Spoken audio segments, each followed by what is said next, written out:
Hello മക്കളെ, first question എന്താണ്? 7ാം പീരീഡിൻ്റെ ഭാഗമായി ബ്ലോക്ക് മൂലകങ്ങളെ വിട്ടഭാഗം പൂരിപ്പിക്കുക എന്ന് വിളിക്കുന്നു. ഇവിടെ നമുക്ക് ഓപ്ഷൻസ് കൊടുത്തിട്ടുണ്ട്. ഫസ്റ്റ് സംക്രമണ മൂലകങ്ങൾ. ഡി ബ്ലോക്ക് മൂലകങ്ങളെയാണ് നമ്മൾ സംക്രമണ മൂലകങ്ങൾ എന്ന് പറയുന്നത്. അപ്പോൾ അതല്ല. നെക്സ്റ്റ് ലാന്തനോയിഡുകൾ. അത് നമുക്കൊരു കൺഫ്യൂഷൻ ഉണ്ട്, അപ്പോൾ അതവിടെ വെച്ചു. അടുത്തത് ഹാലോജനുകൾ. അത് നമുക്കറിയാം എന്താണ്? 17ാം ഗ്രൂപ്പ് മൂലകങ്ങളെയാണ് ഹാലോജനുകൾ എന്ന് പറയുന്നത്. അപ്പം അതുമല്ല. അടുത്തത് ആക്റ്റിനോയിഡുകൾ. അപ്പോൾ നമുക്ക് രണ്ട് കൺഫ്യൂഷൻസ് ആണുള്ളത്. ലാന്തനോയിഡുകളാണോ ആക്റ്റിനോയിഡുകളാണോ? അപ്പോൾ അത് നിങ്ങൾ പഠിച്ചു വെക്കുക. 7ാം പീരീഡിലുള്ളത് ആക്റ്റിനോയിഡുകളും 6ാം പീരീഡിലുള്ളത് ലാന്തനോയിഡുകളുമാണ്.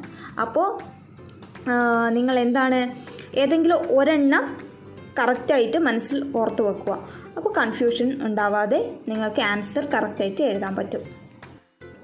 രണ്ടാമത്തെ ക്വസ്റ്റ്യൻ എന്താണ്? സംക്രമണ മൂലകങ്ങൾ വ്യത്യസ്ത ഓക്സീകരണ അവസ്ഥ പ്രകടിപ്പിക്കുന്നു. എന്തുകൊണ്ട്? സംക്രമണ മൂലകങ്ങളുടെ ബാഹ്യ സബ്ഷെല്ലിൻ്റെയും തൊട്ടുള്ളിലെ ഡി സബ്ഷെല്ലിൻ്റെയും ഊർജത്തിൽ നേരിയ വ്യത്യാസം മാത്രമേ ഉള്ളൂ. അതിനാൽ രാസപ്രവർത്തനത്തിൽ പങ്കെടുക്കുമ്പോൾ ബാഹ്യ സബ്ഷെല്ലിലെ ഇലക്ട്രോണുകളോടൊപ്പം ബാഹ്യ സബ്ഷെല്ലിന് തൊട്ടു മുമ്പിലുള്ള സബ്ഷെല്ലിലെ ഡി ഇലക്ട്രോണുകളും പങ്കെടുക്കുന്നു. ഫോർ എക്സാമ്പിൾ, മാംഗനീസ് എന്ന് പറയുന്നത് ഒരു സംക്രമണ മൂലകമാണ്. അതിൻ്റെ അറ്റോമിക് നമ്പർ 25. മീൻസ് ഇവിടെ ഒരു എക്സാമ്പിളായിട്ട് കൊടുത്തിട്ടുണ്ട്. എന്താണ് അതിൻ്റെ സബ് ഇലക്ട്രോൺ കോൺഫിഗറേഷൻ, ഇലക്ട്രോണിക് വിന്യാസമാണ് കൊടുത്തിട്ടുള്ളത്. 1s2, 2s2, 2p6, 3s2, 3p6, 4s2, 3d5. അത് നമുക്ക് എന്തും എഴുതാം. 3d5 ആദ്യം എഴുതി 4s2 എന്ന് പിന്നെ എഴുതാം അല്ലേ? ഇതെങ്ങനെയാണ് വരുന്നത്?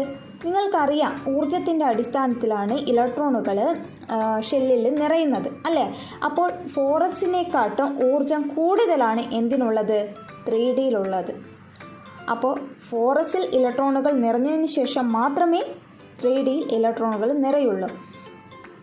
അപ്പോൾ സംക്രമണ മൂലമായ മാംഗനീസ് ഒരു രാസപ്രവർത്തനത്തിൽ പങ്കെടുക്കുമ്പോൾ ബാഹ്യതമ ഷെല്ലിലെ, അതായത് 4sലെ ഇലക്ട്രോണുകളും പിന്നെ 3dയിലുള്ള ഇലക്ട്രോണുകളും ആ രാസപ്രവർത്തനത്തിൽ പങ്കെടുക്കുന്നു. അപ്പോൾ എന്താണ് കാണിക്കുന്നത്? ഈ രാസപ്രവർത്തനത്തിൽ പങ്കെടുക്കുമ്പോൾ വ്യത്യസ്ത തരം ഓക്സീകരണ അവസ്ഥ അവ പ്രകടിപ്പിക്കുന്നു.